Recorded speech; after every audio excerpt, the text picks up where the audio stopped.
Percy gives him a big high five because he's a man. I can't hug him. We're boys.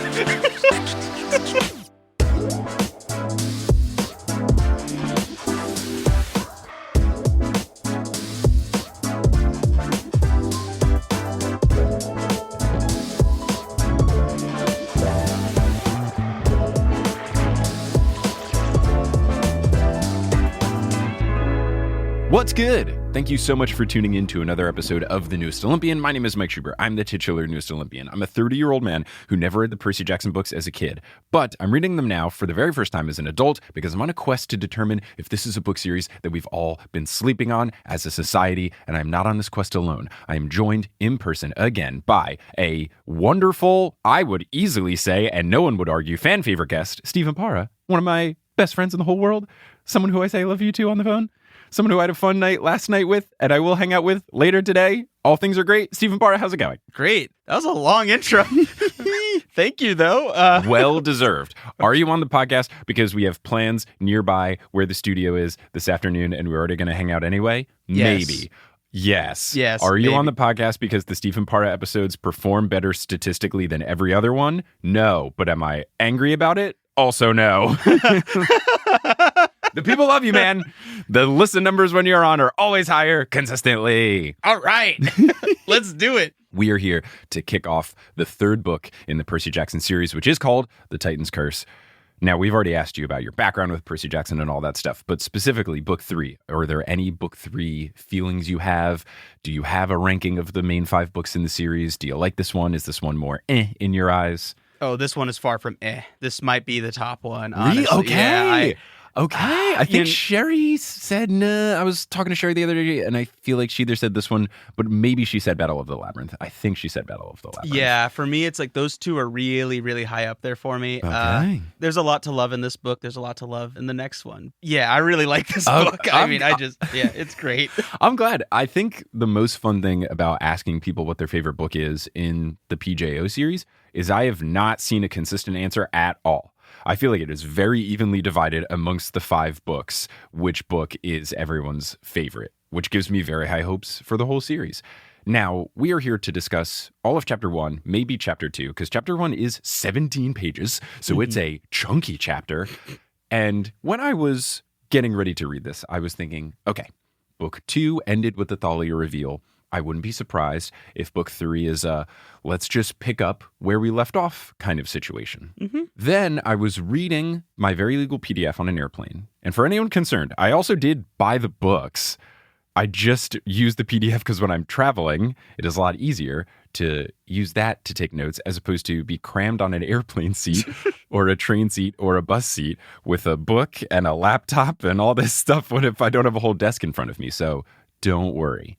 Rick got his 6 cents for me or whatever because I bought the books to use. I don't know. Anyway, when I was reading this, Chapter 1 was called My Rescue Operation Goes Very Wrong. And I said, okay, first off, we're starting off with a reminder that Percy can't have any nice things. Of course not. Nah, nothing good can happen to him for more than one chapter. He's the main character in a middle grade book. I mean, come on. Yeah. Everything has to be terrible. Then, however, I was reading the book and the first 2 sentences confused me significantly. The Friday before winter break, my mom packed me an overnight bag and a few deadly weapons and took me to a new boarding school. We picked up my friends Annabeth and Thalia on the way.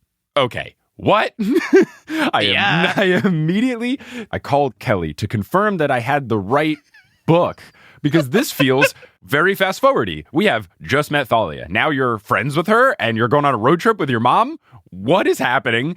Called Kelly and said, hello, I know you have the physical copy of the used book in our little library. Can you read me the first 2 sentences of the third book? Is the chapter called My Rescue Operation Goes Very Wrong? And does it begin with the Friday before winter break? And Kelly said, yes, it does. And I said, all right, here we go. Oh, yeah. I was very surprised that this is how it begun. I didn't think a time jump was going to happen. I don't know if this is going to be one of those, it's flash forward and then we get a flash back, but it feels like we didn't really resolve Thalia becoming a human again, and now we're just here and we're friends with her. Yeah, I mean, sometimes I've found with young kids, they just kind of like, okay, that happened. This is reality now. Let's move on. All right, well, that's basically the approach we have here. So, of course, I have a guess. My guess was, before reading anything, that it wouldn't pick up where we left off, just because with the chapter title, there's no way that it would just be right after Tree Thalia. So my guess was, doesn't pick up where we left off, and some time has passed. I'm guessing the operation is to rescue Percy, maybe from his new school, so that he can get back to camp. Not correct, Mike Schubert. Incorrect.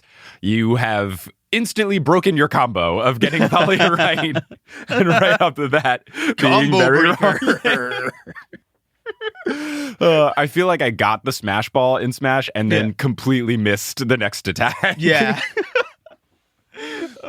So then in my notes after these initial 2 sentences, I wrote, is this still book 3? So yes. Yeah, it is. It is. They are apparently driving with Sally to Bar Harbor, Maine. So it's snowing like wild because it's Maine, and narrator Percy notes that the 3 of them hadn't seen each other in months. So given a little time jump context. The combination of the blizzard plus the thought of what they are about to do causes them to be too nervous to talk. And I just wrote my notes, all caps. What is happening? Yeah. What is going on, Percy? Come on. But on the flip side, Sally gets very talkative when she's nervous. The more nervous she is, the more she talks. And what does she do because she's a mom? She shares embarrassing Percy Jackson stories. And you know who loves to do that? Barbara Ann Schubert. I relate to it so hard though, because it's like me being quiet is a rarity in my life. It's the same thing. I just talk more. I'm like, oh, there's silence. Let me fill this with nonsense. Yes, my mom definitely likes to put me on blast when she doesn't know what to say. And you know what? That's all fine because there are some great stories of my childhood that put me on blast. Now, they arrive at a place called Westover Hall, which Percy says looks like an evil knight's castle. Thalia is hyped, saying, quote, oh yeah, this'll be fun. Great start for Thalia. Oh, yeah. Really solid stuff. The castle is on a cliff with a forest on one side and an ocean on the other. Sally asks if they want her to stay, and Percy says they'll be okay, but he doesn't know how long it will take. So Sally asks how he's going to get back, and then reveals to Percy that she's very worried, which is very sweet. Percy fears that he's going to blush in front of his friends, which is very cute and also very middle school of him.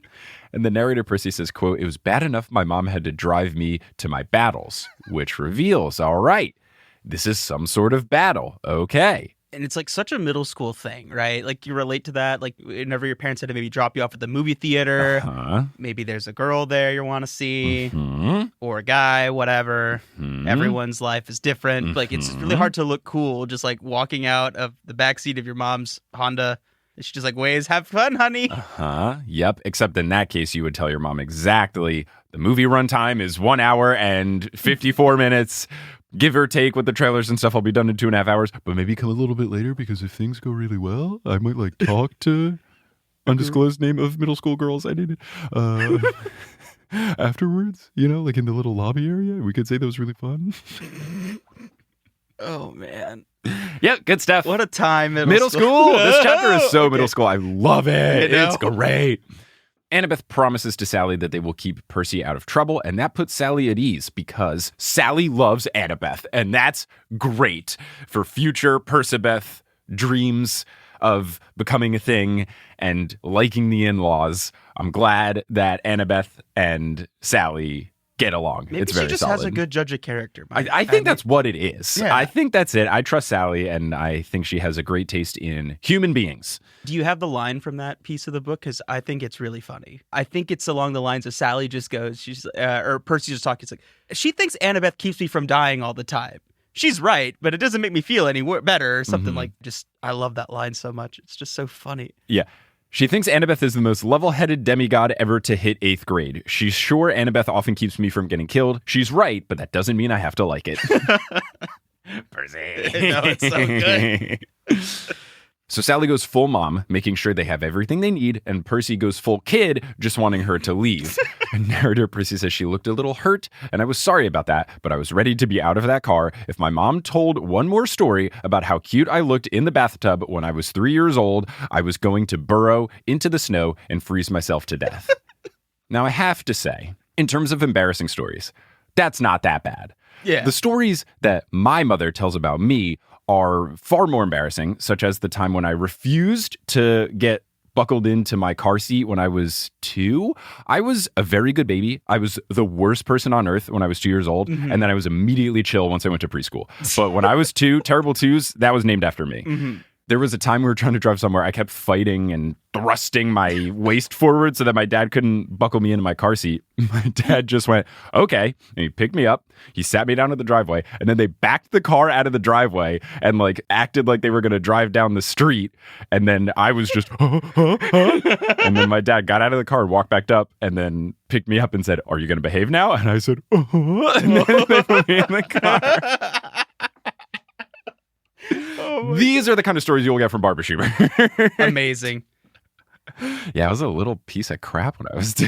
Hey, you know, we all grow up at some point, hopefully, but different rates, Yeah, you know? I just condensed all my bad stuff into 1 year, which I think is the right approach. Yeah. So once Sally leaves, Thalia says, quote, your mom is so cool, Percy. And Percy admits that she is, and then asks Thalia about her mom and instantly regrets it, because Thalia shoots him an evil look and says it's not Percy's business. And this does feel like a plot point. I don't know if we've learned who Thalia's mom is. Obviously, her dad is Zeus, but it feels like a tense subject we might learn more about later. Yeah, I mean, we learned a little bit about it in the first book. She was like an actress that Zeus fell in love with. You're right. Yeah. And I was trying to guess what 80s era actress it would be. Mm-hmm. Maybe it was Farrah Fawcett or something. Ooh.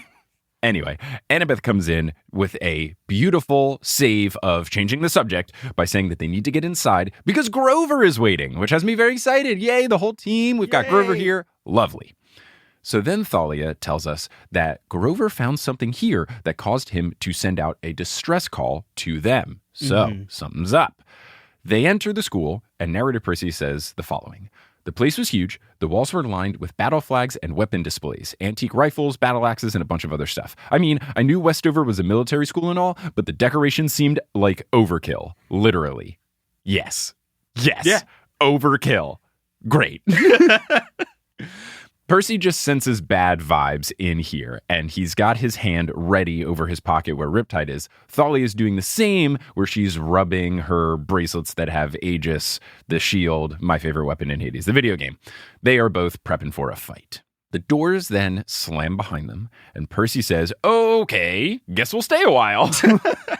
Which I love. Does it remind you of like Kingdom Hearts, like the Chain of Memories thing, as you walk into the castle and all of a sudden... Just any sort of situation. So, oh, all right, this is what we're doing now. Yep. Then they hear dance music echoing from down the hall. So the team hides their overnight bags behind a pillar and they head towards the sound of the music. Percy then hears footsteps, and a man and a woman march toward them. Narrator Percy says they both had short gray hair and black military-style uniforms with red trim. The woman had a wispy mustache, and the guy was clean-shaven, which seemed kind of backward to me. They both walked stiffly like they had broomsticks taped to their spines. And you know what? I am here for Mustache Woman. I'm very here for it. I don't know if this is a Greek thing or whatever. I support it. Yeah. The woman asks what they're doing. Percy starts to come up with a lie despite not having one prepped, but the man interrupts and says that visitors are not allowed at the dance. And narrator Percy says, quote, he had an accent, French, maybe. He pronounced his J like in Jacques. He was tall, with a hawkish face. His nostrils flared when he spoke, which made it really hard not to stare up his nose, and his eyes were two different colors, one brown, one blue, like an alley cat's. This dude sounds, as far as a villain goes, pretty cool, but also that would mean intimidating. Oh, yeah. Thalia then steps in, snaps her fingers, does her step, and a sharp and loud noise emits, potentially alongside a gust of wind, narrator Percy isn't sure, from her hand as well. Thalia then basically hits them with charm person because she says that they are 8th grade students at the school. It's almost like a Jedi mind trick. We are not the droids you are looking for. We are just fellow students at this military school. This causes the man, who is now identified as a teacher, to turn to his associate, Miss Gottschalk, and ask if she knows them. And I wrote my notes, Gottschalk? Really? Are you kidding me? A teacher named Miss Gottschalk? And then narrator Percy goes, despite the danger we were in, I had to bite my tongue to keep from laughing. A teacher named Gottschalk? He had to be kidding. Miss Gottschalk, do you have the chalk? And I try not to be too narcissistic and say, oh, I talk just like Percy. But the fact that I wrote, you have to be kidding me, and he said he had to be kidding. Yeah. Feels like some proof that I do talk like this kid. Oh, so funny. She says that she does recognize them and then asks why they aren't in the gymnasium. And then a frantic Grover enters, who begins with a "you made it" speech. But then he pivots to addressing the teachers, Mrs. Gottschalk and Dr. Thorne. Thorne, in a tone that makes it clear he's not a fan of Grover, which makes me immediately distrust Dr. Thorne, calls out Grover, saying they made it since they are students here. But Grover, quick on his hooves as ever, says that he was saying that they made the punch. And it's really good. Of course. Grover's on top of it with the lie. I trust Grover to do well on the improv team. Absolutely. As we say, at this point, he is just the marquee member of the Laugh Bloods at Half-Blood Hill. And he's truly the face of the party. He should always be the one talking to people because he is so much better at lying than everybody else. So Thorne is suspicious. Narrator Percy notes that he thinks one of his two eyes is fake, but he can't tell which one. I love that idea. It's so good. I don't know if that's going to come into play at all, but I think it's funny. But Gottschalk says that they can return to the gym. So they leave with a bunch of yes sirs and yes ma'ams and saluting because it felt right. And honestly, I would do the same. If I was in a military school, I would salute, I would bow, I'd say yes sir, yes ma'am, I'd say 10 hut, I would just do all the things. I'd do some push-ups even if they didn't make me. I'd be incredibly out of place. So here we go.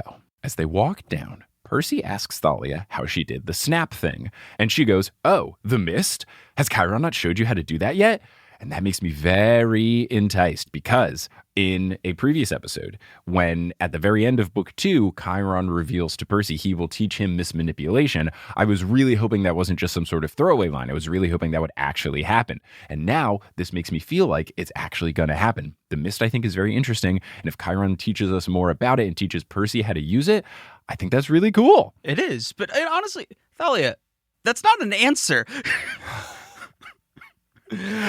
What happened? Oh, Chiron didn't show you? Anyways. At least she reveals it's the mist. And I guess it's more of, we don't know when Thalia was taught it, but maybe it's one of those things where Thalia is just so surprised that he doesn't know what it is that she's taken aback and doesn't give a more helpful answer. But it also could just be Uncle Rick finding a way to dangle a plot point without actually explaining stuff until we learn it later on. Yeah.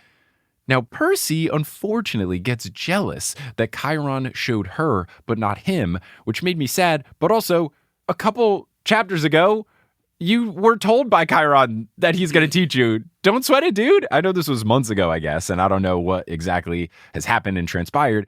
But Chiron did tell you he's going to teach you it, so just be a little patient, Percy. It's okay. There's a time for everything. Patient? Percy Jackson? Yeah, doesn't seem to be his style. Narrator Percy then says, Grover hurried us to a door that had gym written on the glass. Even with my dyslexia, I could read that much. Very funny, but also love that dyslexia is getting mentioned. I always appreciate when the dyslexia and the ADHD of it all gets mentioned in the books. It's really nice for kids reading it to see themselves in a character, and I'm glad that that found a way here. We'll see if it becomes more of a thing in the third book, because I feel like it really wasn't that big of a deal in book 2. So I hope it doesn't just get completely tossed aside in favor of Greek mythology stuff. Yeah, I don't know how much reading was emphasized when they're sailing across the Sea of Monsters. Yeah. Very action-packed situation in book 2, and it was only 10 days, so maybe we'll have some other stuff going on. So once they're inside, Annabeth and Thalia hug Grover, and Percy gives him a big high five because he's a man. I can't hug him. We're boys. Now, apparently, Grover has grown and aged a bit in the months since Percy has seen him. Narrator Percy describes Grover for anyone who hasn't read the first 2 books, but the key takeaway that I noticed is that his Rasta hat is now just a red cap, which I think is better until you get to the year 2016. But red hat better than a Rasta hat for Grover. Yes. Baby steps, Shubes. Look, it's fine. For this window, this book came out in 2007. For this window, that's good. Red hats, you had a good run. Yeah. Whenever hats were invented until the year 2016. Now you can't wear a red hat anymore.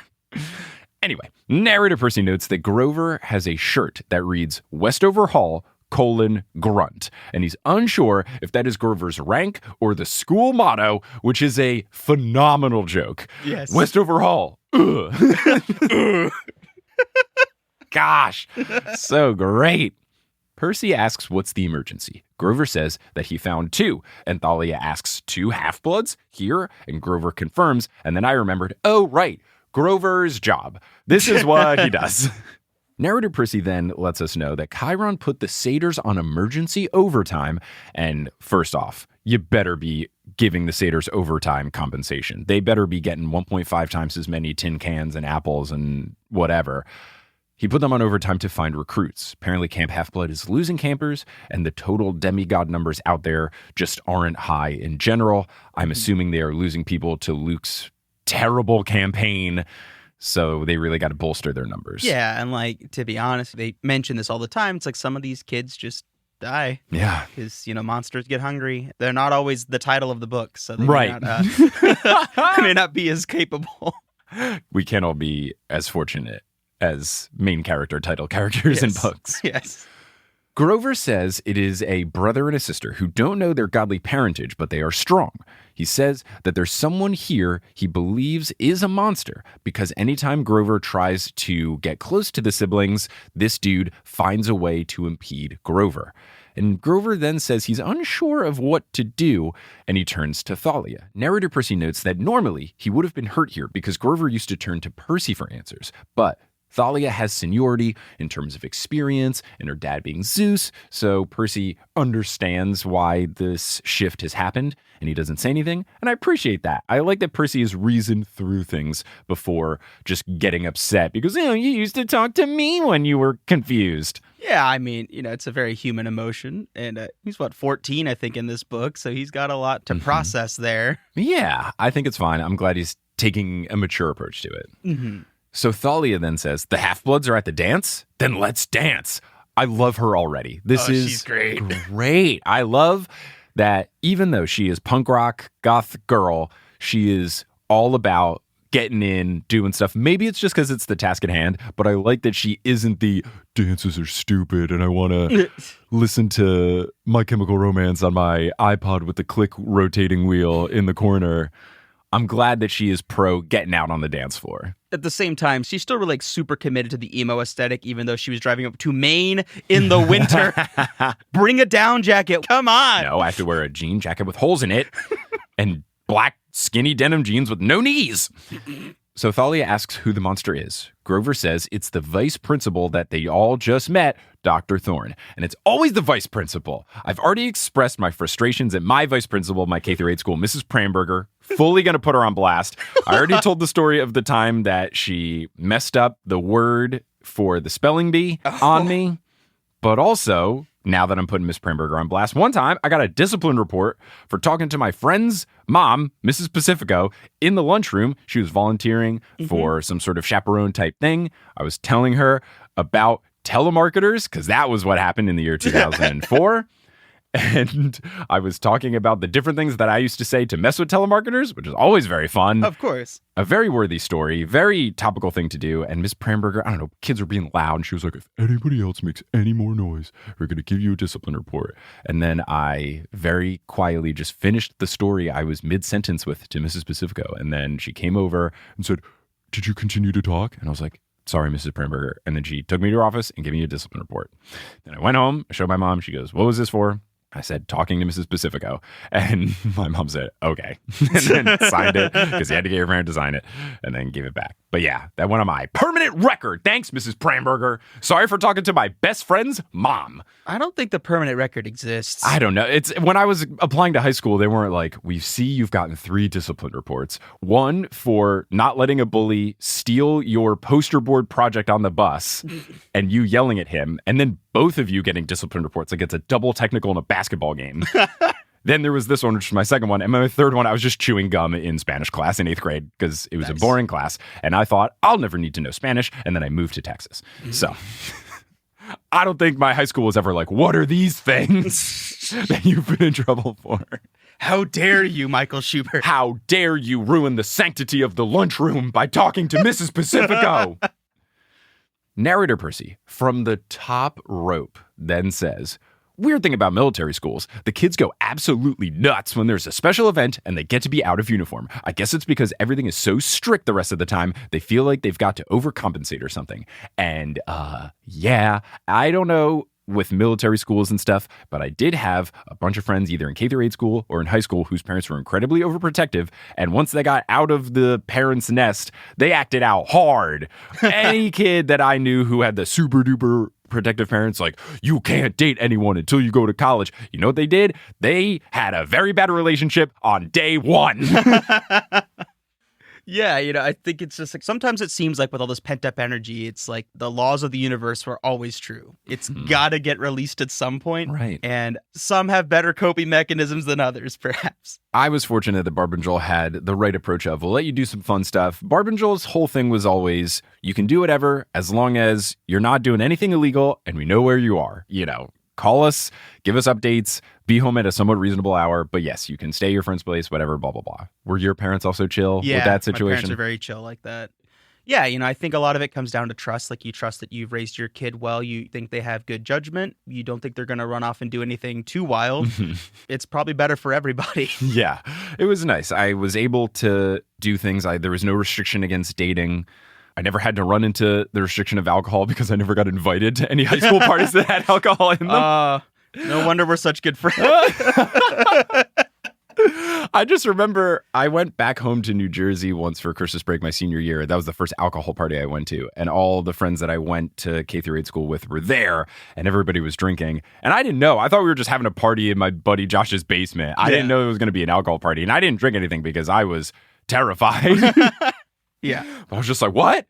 Joey Zuccari's here and he's drinking alcohol? I had no idea what was going on. So yeah, I was very naive. All the friends I hung out with in high school, we just either played sports or video games. That was it. So yeah, no desire for me to have booze before I turned 21. Anyway, Percy Jackson. Before we get into describing the scene, let's take a little bit of a break for the inaugural Book 3 mid-roll break, The Titan's Purse.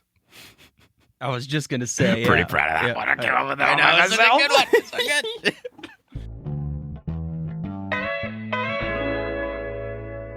Hello and welcome to the first ever Titan's Purse. It is an honor to finally have christened the mid-roll break name for the Book 3 episodes. The name's been out there for a while. Glad we can finally make this happen. What a historic moment in the history of the newest Olympian. Let's get into the announcements. The first of which is that the live show is going to be able to be streamed everywhere that the internet is accessible. So if you do not live in the New York City area, or you will not be in New York on August 24th, 2022, when we have the first ever TNO live show, that is okay, because if you have the internet, you can see the show via live stream. This episode is releasing on July 11th. The tickets go out tomorrow, July 12th, and you can get those tickets at thenewestolympian.com/live. That's also where you can get the in-person tickets. The in-person show is already half sold out. That's August 24th. The show's at 7:30 p.m. Eastern Time. And if you are considering watching the live stream, but 7:30 p.m. Eastern Time is weird in your time zone, or it's just inconvenient for you, or that day doesn't work for you, do not worry, because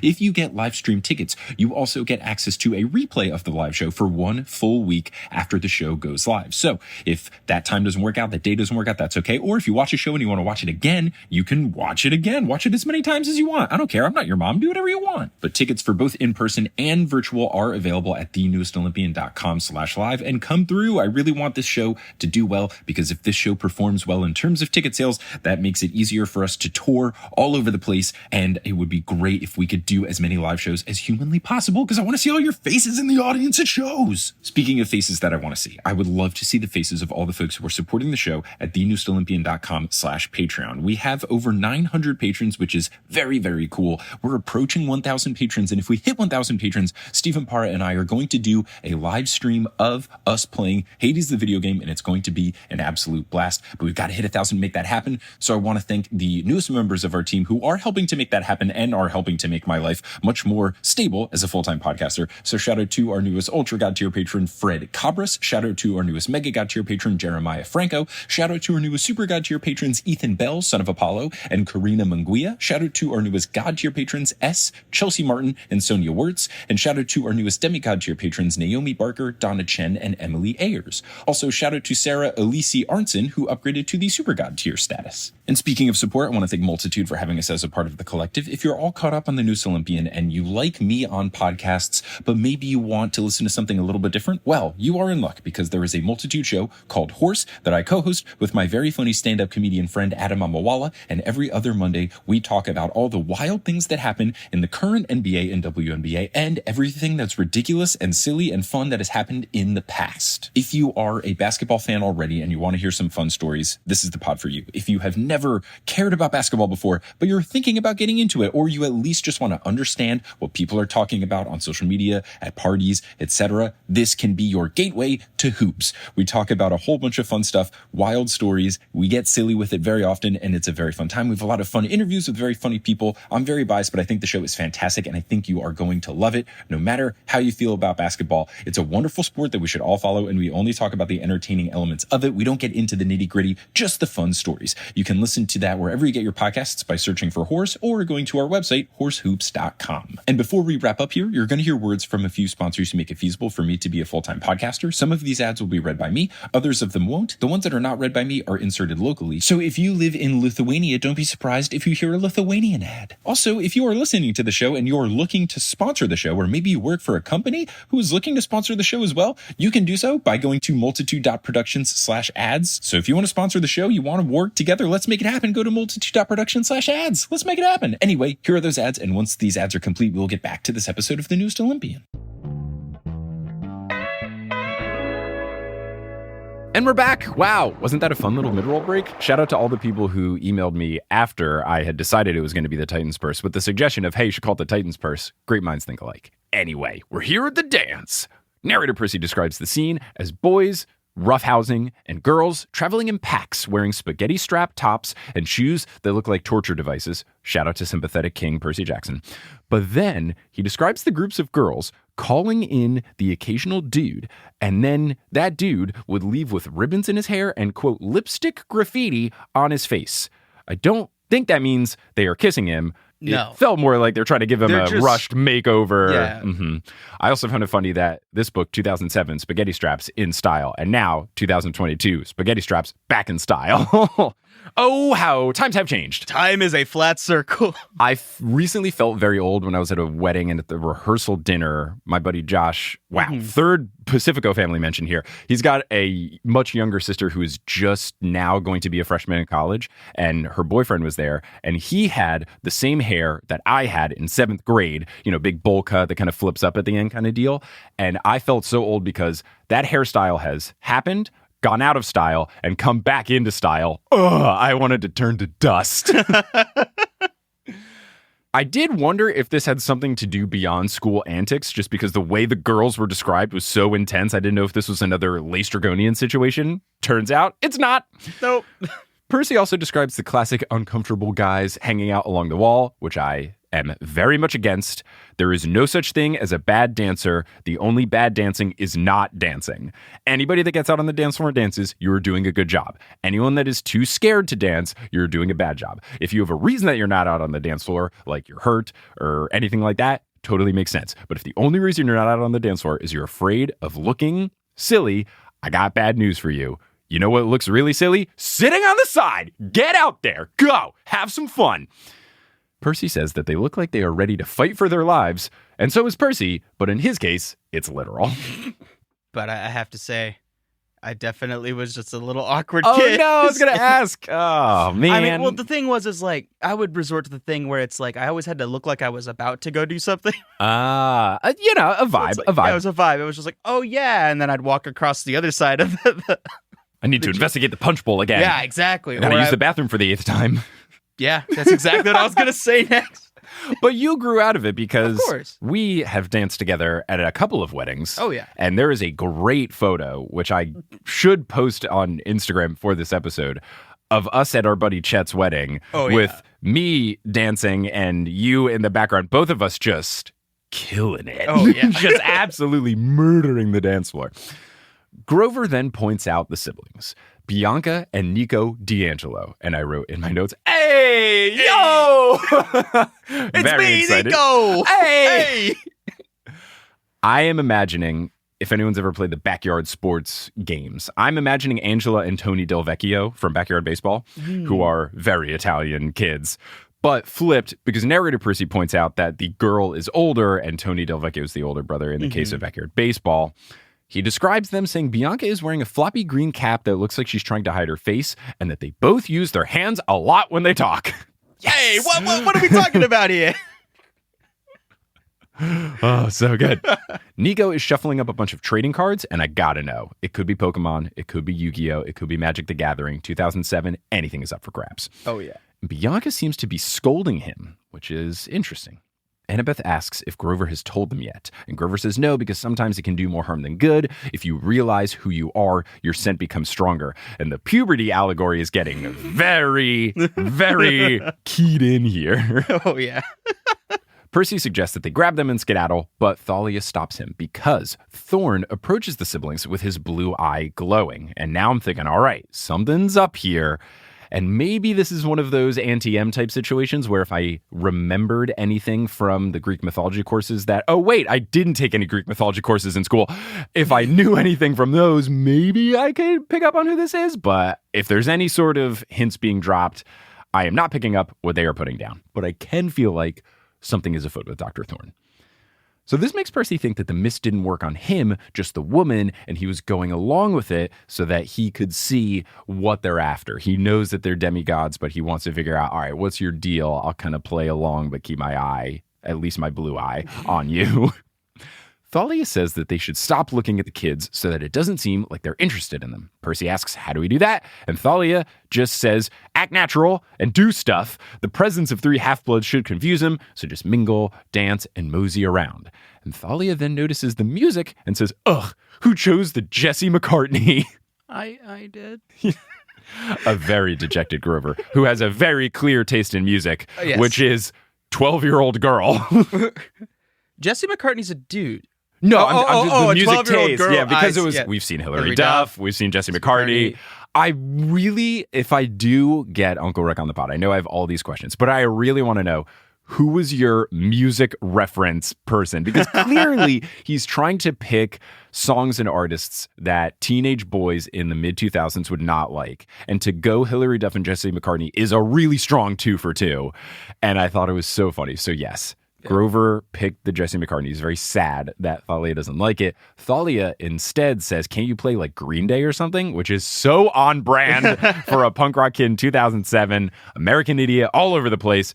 And then Grover goes, green who? And then Thalia says, never mind. And then says, let's dance. Grover says, but I can't dance. And Thalia says, you can if I'm leading. Come on, Goat Boy. And I'm glad that everybody just now calls him Goat Boy. But now Luke is forbidden from calling him Goat Boy. Goat Boy has completely become a term of endearment. You've lost Goat Boy privileges, Luke. You can't say it anymore. Grover then yelps as Thalia grabs his hand and leads him onto the floor, and that leaves Annabeth and Percy, which has Percy describing Annabeth. And we learn that she's a bit taller now. She wears earrings, little owl earrings now, and her hair is longer. It's down below her shoulders. Percy tries to small talk with Annabeth. He tries to act natural, and he says, designed any good buildings lately? Is that all you can muster up? She's one of your best friends. But yeah, it's just like, well, she likes buildings. I don't. Did she build them? Yeah, I don't. So, design any good build? And against all odds, it works. Narrator Percy says Annabeth's eyes lit up the way they always did when she talked about architecture. Quote, oh my gods, Percy. At my new school, I get to take 3D design as an elective, and there's this cool computer program, and I really wanted to know which one it was because I know of a lot of them just by overhearing Kelly's conference calls. So was it Revit? Was it Rhino? Was it CAD? There's a bunch of different things. Was it BIM 360? Was it... I think that's all the ones that I can remember, but Don't look want at to me. know. Right. Kelly. But I wanted to know which one it was, but alas. She then describes a monument she wanted to build at Ground Zero in Manhattan, which I think is pretty cool. But the Ground Zero monument in Manhattan is also very cool. I don't know when it was built, so maybe in 2007 it wasn't there yet. I don't think it was there yet. Yeah, but what it is now is it's basically just fountains where the foundations of the towers used to be. So it's just this really big pit, basically, but it's a big fountain, and it's really nice. Yeah. I think it's the perfect monument. Yeah, it's really impactful. You know, it's like a lot of these monuments, it's really cool where you can kind of take on the scale of what's happened. Sure. The Vietnam Memorial in DC is similar to that too. It's like the wall will go up as you walk down, and slowly you start to see like names. And it's like the physical gravity of what's going on is so much more impactful because of that. And I think the Ground Zero Memorial does something similar to that too, which is really cool. Yeah. If you're ever in New York, it's a really cool place to check out. Right. It's really solid. Anyway, to bring jokes back into the room, Percy tries his best to listen and understand, but the terminology just is going all over his head. And then narrator Percy reveals that he's sad that she likes her new school, which is a natural emotion. I get it. It's the first time she's gone to school in New York. And then I remembered, oh, right. She was always at camp. That makes sense. This is very different. The school is a boarding school in Brooklyn, gross, that both her and Thalia are attending. It's close enough to Camp Half-Blood where they can be called upon, so it's in deep Brooklyn if it's close to Long Island. It's an all-girls school, so Percy cannot attend. He is instead going to MS 54 in Manhattan, and I looked it up. That's Booker T. Washington Middle School, which is a school that I know. It's pretty close to Central Park on the west side.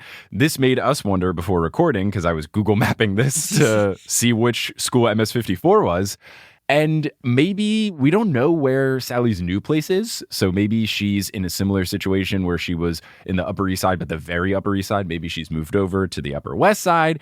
We don't really know, but I think that this was pretty cool that it is a real school that exists. Yeah. So Percy then says, yeah, cool. So you're staying there the rest of the year, huh? And Annabeth's face gets a little dark and she stumbles a bit. And then Thalia goes, hey! And narrator Percy describes the following. She was slow dancing with Grover, who was tripping all over himself, kicking Thalia in the shins, and looking like he wanted to die. So great. So good. Thalia then yells at Percy, dance, you guys. You look stupid just standing there.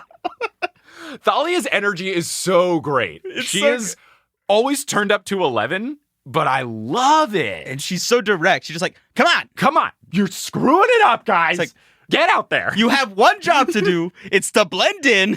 Act natural. You're not acting natural. Dance. Come on. What's a Jesse McCartney song? I didn't listen to Jesse McCartney because, like Percy, I was a grumpy 14-year-old. Yeah. I want just anyone to hold. Isn't that I want you when you're beautiful? What? Isn't that the lyric? No, I want you and your beautiful soul. Oh, you and your beautiful soul. Yeah, he's right, like talking about like you're beautiful on the inside. Got it. I remember thinking the song was bad, which it's called Beautiful Soul. Yeah.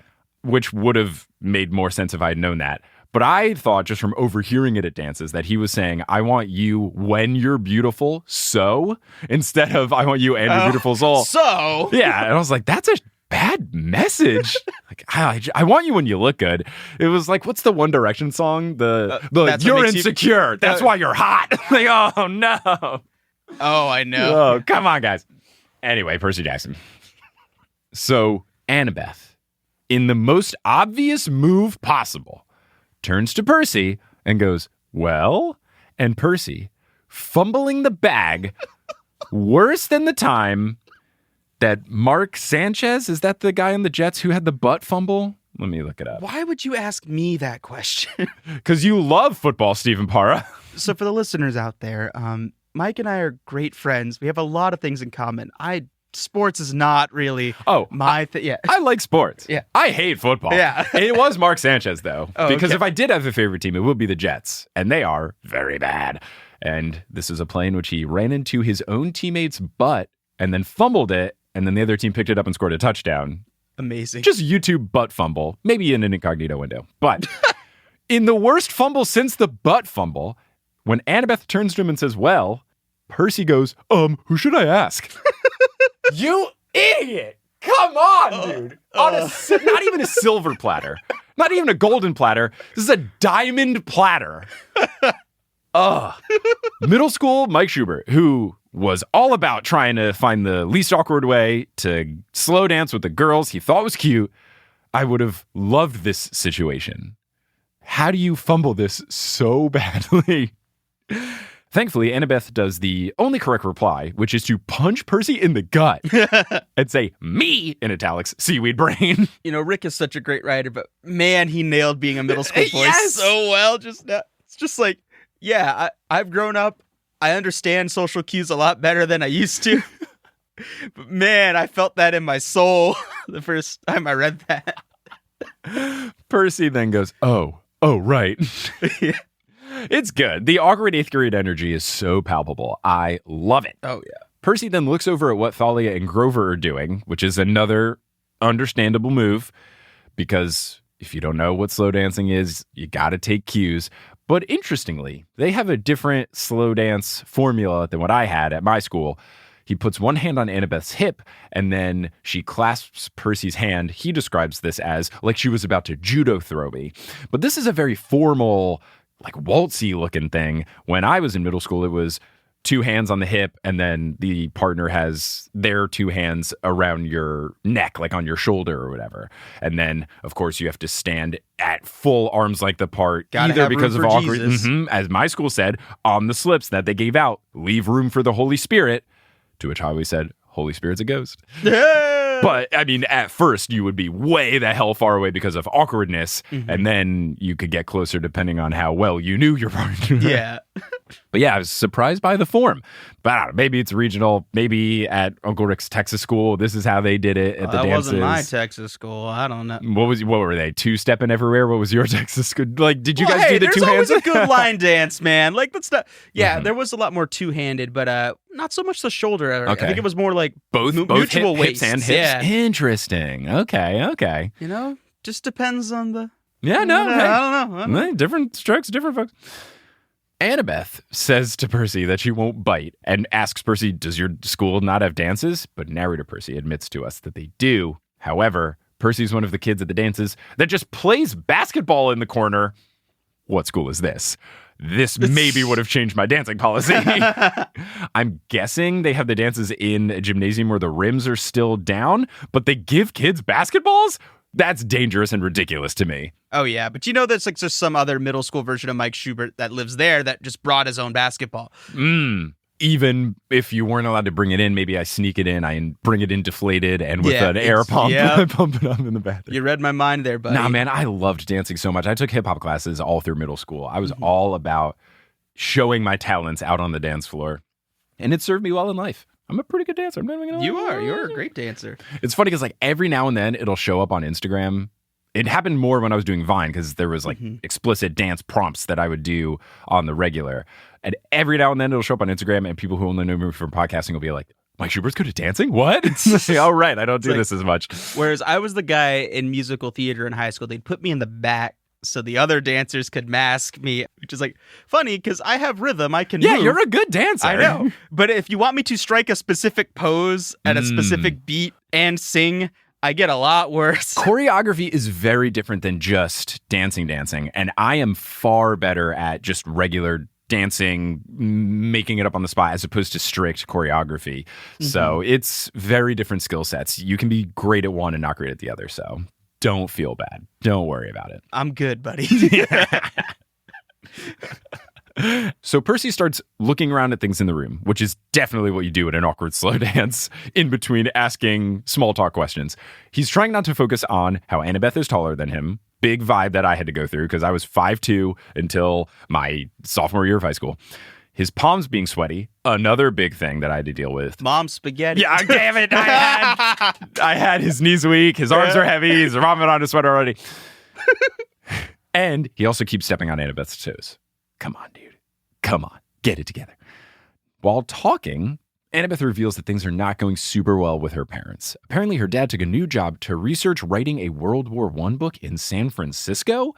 And I thought that's very strange. It seems like a weird job you wouldn't have to move for. But then narrator Percy points out that the way she said San Francisco, which was in italics, narrator Percy says she said this the same way she might say Fields of Punishment or Hades' gym shorts. And I thought that was really interesting. Just the italics in San Francisco, I could have thought that it was just, maybe it's just for effect of how far away San Francisco is. But with this follow-up line, I was thinking, are they going to San Francisco with this book? And then Annabeth adds, which makes me think, they're going to San Francisco with this book. Annabeth then adds that half-bloods can't live in San Francisco, and he should know that. And Percy asks why not. And Annabeth considers this to be such an obvious question that she initially thinks Percy is kidding. And then she says, it's right there in italics. So I don't know what's going on with San Francisco, but it felt like, maybe it's not this book. It feels like San Francisco is going to come up. Like that was just too much about it to be just like a throwaway location. I don't know why you're asking me this question like I can say anything.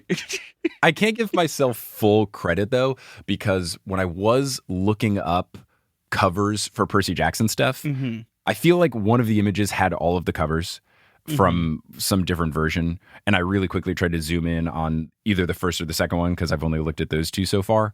I feel like one of them had a bridge on it, and San Francisco Golden Gate Bridge feels like it. Maybe that's what's going on. So I'm not trying to like victory lap it here.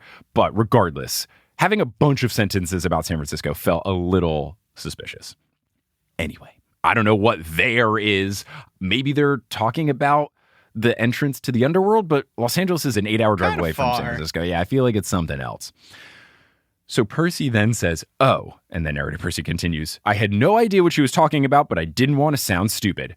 That is my entire engineering career. I would say, and then I would go back to my desk and I would immediately Google everything that I didn't know what people were talking about. Was this helpful? No. Should I have just swallowed my pride? Yes. Was I 22 to 26 years old and insecure? Yeah, dude. Did I care more about my comedic side interests than my job? Also, yeah. Percy then asks, so you'll go back to living at camp or what? And Annabeth says it's more serious. And then she says, I should probably tell you something, Percy. But then she stops herself and says, they're gone. And Percy's confused, but Annabeth is talking about the siblings, which is bad. They run through the crowd to find Thalia and Grover, and Annabeth and Percy get separated because of the piranha girl group situation. Rick's words, not mine. And then Percy sees Thorn carrying the siblings out of the dance floor by their necks like they're kittens. And the green hat and a bunch of cards are on the ground. So clearly they were taken away quite swiftly and aggressively.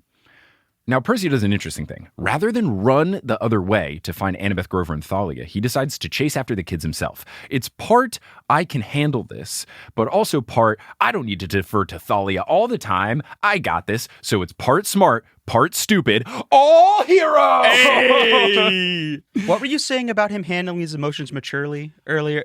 Can't bat 1,000, right? Nobody bats 1,000. Percy uncaps Riptide and goes down the hall, and he hears scuffling and then a grunt, which is the motto of the school, so it should be okay. Yeah. But Percy continues down the hallway. There's no sign of Thorn, but the kids are there, and they are looking stunned. Percy tries to calmly approach and introduce himself, and then he realizes they're not afraid of Percy. They are afraid of something else, and they're trying to warn Percy. Bianca's eyes widen and she clenches her fist, and then something grabs Percy by the shoulder and slams him into a wall. And then a cold laugh echoes. Yes, Perseus Jackson, I know who you are.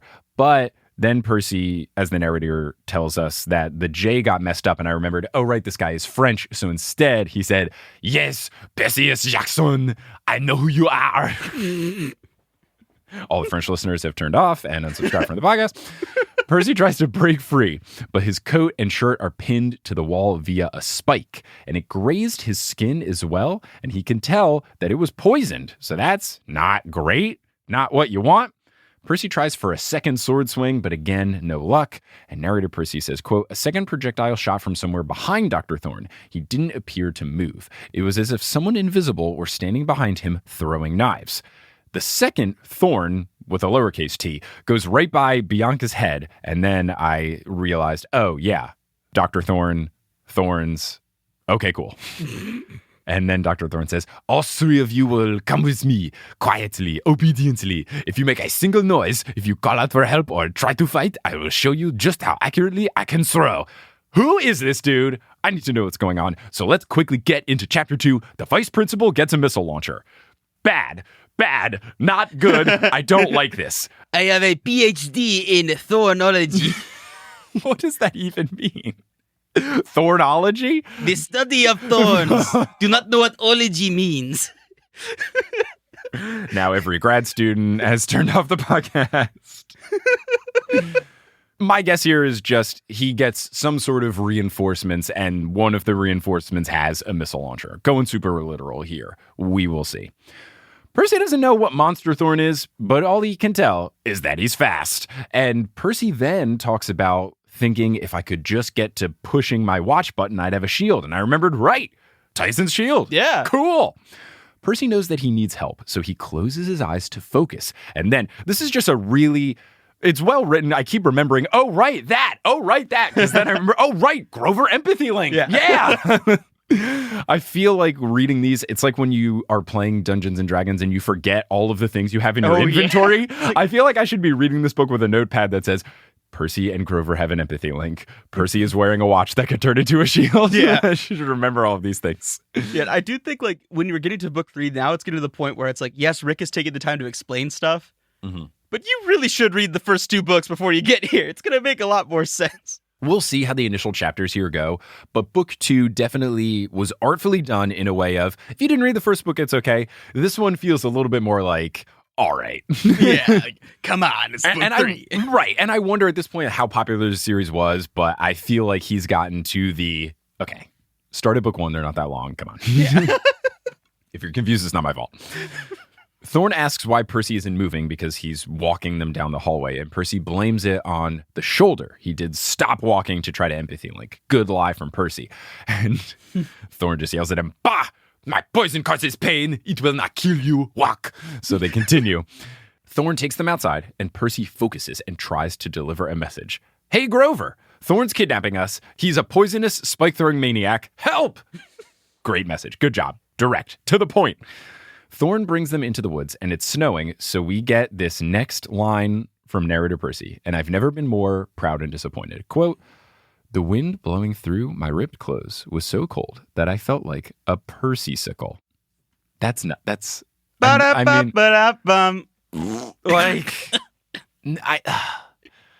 like, it kind of works, but Percy doesn't end in an I noise. Like, if I was frozen in the woods, I could say, it turned me into a mycicle, and that's better. But a Percy-sicle, ugh. It's like I turn into a Steven-sicle. Yeah, it's not just that bad. Yeah. Like, okay, fair enough. Yeah, it's not Steve-sicle kind of works. Yeah, right. I feel like maybe if you're trying to do this, I feel like a Persicle would have been better, but a Percy-sicle is just, I did boo the book when I read this. I booed the book. Thorn says there's a clearing ahead and they're going to summon a ride. Bianca asks what ride and where he's taking them. And then Thorn goes, silence, you insufferable girl. And then I realized every time I'm reading this, and I guess how I'm performing this great accent, I've just turned him into Bon Voyage from the Incredibles. Oh, that's perfect. Bon Voyage. Bon Voyage. Which is still, that might be, like, if I have to rank the best puns ever, that's really high. That is really high up there. Nico then says, don't talk to my sister that way, which I really like. And I once stood up for my sister who was getting bullied in a McDonald's play place. And my sister was, I think, 8 and I was 4. And there was some bully who cut her in line to go down the slide. And I rammed my head into his stomach because that's how much taller he was than me. And I said, don't mess with my sister. And then he left me alone. My parents were, of course, frantically running because they thought this kid who was twice my size was going to beat me up. But he just went away. So shout out to 4-year-old Mike Schubert, not understanding the concept of size. But anyway, Nico, great move. Don't talk to my sister that way. Percy is impressed that he had the guts to say anything, even if his voice did quiver a bit, which is really cute. I know. Nico's adorable. Really liking this kid so far. Hope he sticks around for the long term. Thorn then makes an inhuman snarl, and Percy frantically tries to channel Grover. Grover, apples, tin cans, get your furry goat behind out here and bring some heavily armed friends. And you know how Percy messed up right here? He didn't say cheese enchiladas. What the heck, Percy? I hope the sound editing software has not cleared out all the claps, but if you heard weird noises, it's the emphatic claps of Stephen Parra. Yeah, cheese enchiladas, missed opportunity. It's funny. This is something I used to do to Kelly when we would be Google Hangout messaging to each other while she was at work or if we were slacking or whatever. And I would try to get her attention. If she wasn't responding, I would just go, BTS released a new song. She'd go, what? Nothing, but I need you to answer this question. I think I did that once. She was like, that's too mean. So then I would just message BTS, exclamation point, exclamation point, exclamation point. And that would work. Anyway, they're led to a cliff over the sea, and Percy can sense the sea, but it's very, very far below. And the three of them kind of whisper a bit about how they're going to get out of this, who this guy is, what's going on. Thorn tells them to shut up, and he pulls out a phone and says, the package, it is ready to deliver. And Percy's off-put by a monster using a phone in walkie-talkie mode. It just feels too modern. And also, I wonder, phone in walkie-talkie mode, is this a Nextel phone? Remember those that would do the...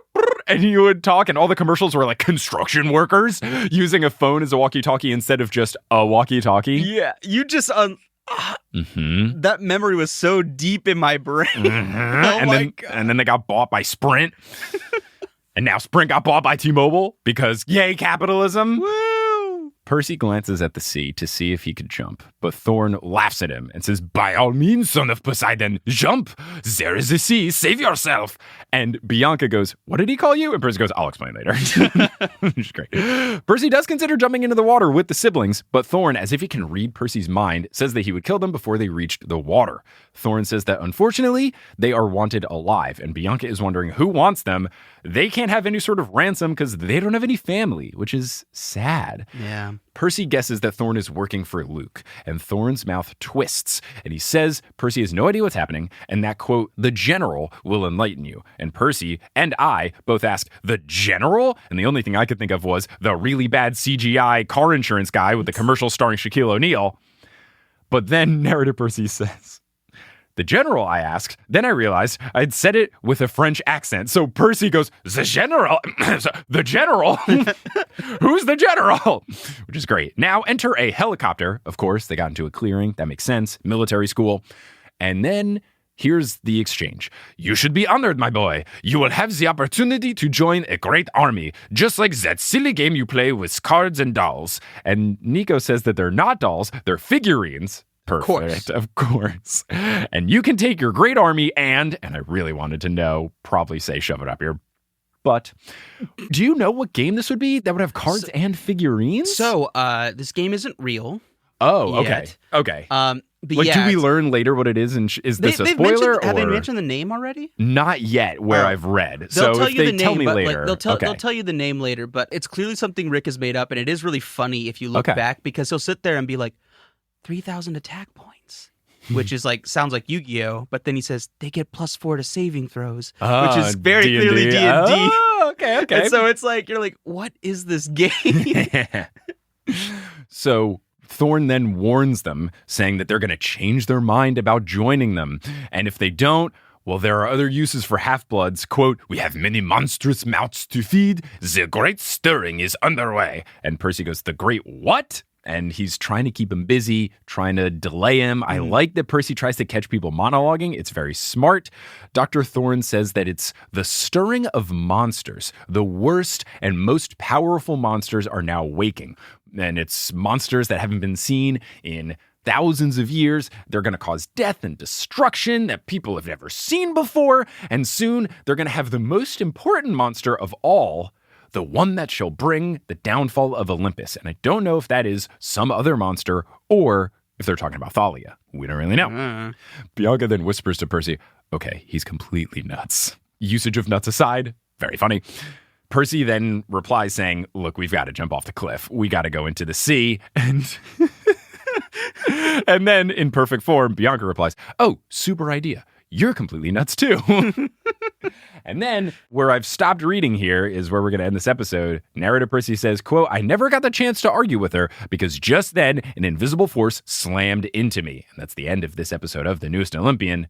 How you feeling, Stephen? I'm excited. I mean, it's like, I think amongst the openings for most of Rick's books, this is one of the best because it's just sort of like, let's go. Yeah, I clapped again because it's just like, boom, let's go. We are here. We're ready to go. I think the opening to book one, very strong. Just because Percy basically says, hey, don't read this book, which I think is a powerful intro. But this is a very strong one in a different way. Right in the action, wasting no time. Let's go. It is similar to us last night. We had begun to watch the John Wick trilogy, which I still think is a perfect film franchise. And you and our buddy Chet had not seen them. First movie, you get a lot of setup and there's build up trying to understand John Wick and his whole deal. The second movie, 5 minutes in, they've kind of laid out the whole movie. It's great. I love that they do this. Mission Impossible also does this with the later movies. Mission Impossible 5, I think I was watching on the plane, and maybe 3 minutes in, they're just in the room, and the guy's like, all right, here's what's happening. This is the bad guy. Here's what he's trying to do. Here's his motive. Here's where you have to go. Get out of here, Tom Cruise. It's like, yeah, we're the 5th Mission Impossible movie. We know what's happening. Don't waste our time. Just go. We're here for one thing. Let's go. So, yeah, I like this a lot. And I like you a lot. Thanks for joining. This is super fun. Thanks, if people want to find you doing stuff, where can they find you doing stuff? Hey, also warn people. I was going to say, as I have to say for every episode, the opinions and jokes and poor accents done today are mine and mine alone. They don't reflect the opinions or stances of any medical school or medical institution that exists. Yeah, that's the thing for that. Okay, yeah, so, and all the opinions and bad accents and stuff are my own, except for anything that you disagreed with. Then those were Brandon Grugel's. So anyway, my statement is now over. But yeah, if you want to check me out, I mostly pop up on Mike's podcast. So check out Meddling Adults. Check out this podcast. Yes, true, correct. Yes, and also from time to time, I hop onto this show called Render Me This, where we look at cartoons from days of old and decide if we would ever want to live there. And I think you've been on there recently. I did. I was on the show recently. I was on an episode about Into the Spider-Verse, your favorite movie, so... Yeah, thanks, buddy. It was not my decision. I had no say in the matter. No, it's fine. I'll just do an episode on the 90s Spider-Man TV show. Oh, God, I love the 90s animated Spider-Man. So a world where you can only kick and not punch because of TV ratings. But there's laser guns. There are laser guns and no blood, only plasma. Shout out to Morbius. Anyway, Stephen, thank you for joining. Listeners, thank you for listening. And until next time, whenever we see what this magical invisible force that hit Percy was, I'll Percy you later.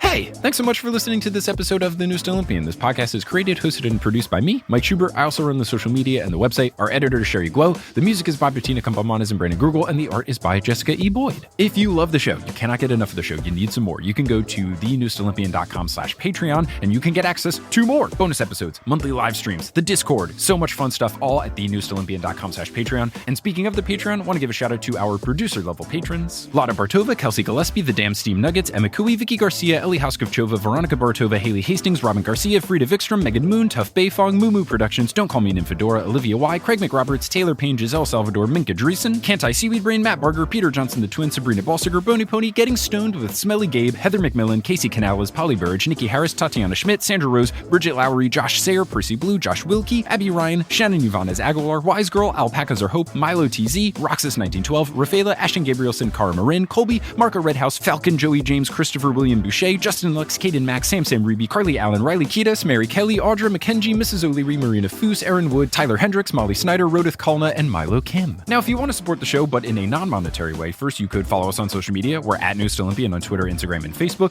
We also have a subreddit, reddit.com/r/thenewest And then you could talk about us on social media. That really helps. Word of mouth is really huge. Or you could leave a rating and review on whatever podcast app you're using. So Apple Podcasts or Spotify let you rate. If you want to rate us, leave a nice review. That's really nice. But honestly, the biggest thing, word of mouth. If you think of someone that would love the show, reach out to them directly and say, hey, there's this podcast, there's this guy, he's reading the Percy Jackson books for the very first time. I think you're going to like it. Here's a link to it. That is huge. All of these things help, and I'm appreciative to all of you who have done it or who will do it in the future. But I'm just so thankful that you listened to this episode, and I hope you tune into our next episode, where we are joined by the hosts of the Camp Half Pod podcast as we continue our way through the Titan's Curse, covering the rest of Chapter 2 and all of Chapter 3. But until then, I'll see you later.